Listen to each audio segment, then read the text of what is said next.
इस वीडियो में अक्षरा सिंह से सवाल किया जाता है कि पवन सिंह और ज्योति सिंह में अलगाव क्यों है, तो अक्षरा सिंह गुस्सा हो जाती है और ऐसा जवाब देती है कि पूरा बवाल मच जाता है। औरंगाबाद बिहार में एक बार फिर से दिखती है अक्षरा सिंह। देख सकते हैं किस तरह से हुजूम है इनको देखने के लिए। जैसे ही अक्षरा सिंह एंट्री करती है औरंगाबाद बिहार में, वैसे ही अक्षरा सिंह के चाहने वाले सारे पगला जाते हैं इनको देखने के लिए। असल होता ये है कि अक्षरा सिंह आती है औरंगाबाद बिहार में एक मॉल ओपनिंग के दौरान। मॉल का नाम है ढोल सती मॉल और अक्षरा सिंह जैसे ही एंटर करती है मॉल में तो सारे भीड़ देख सकते हैं किस तरह से इनके चारों तरफ कैमरा लेकर के खड़ी है और भीड़ इतना बेकाबू हो गया था कि अक्षरा सिंह को तुरंत वहां से जाना पड़ा। आगे आप देख सकते हैं।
आराम से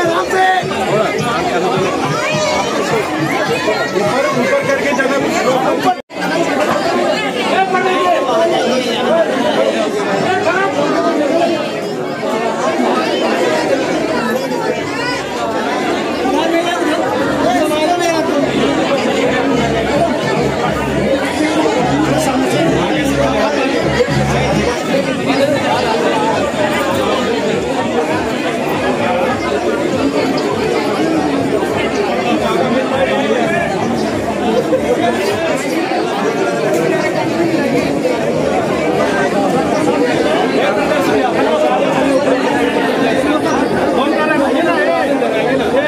फोन कर रहे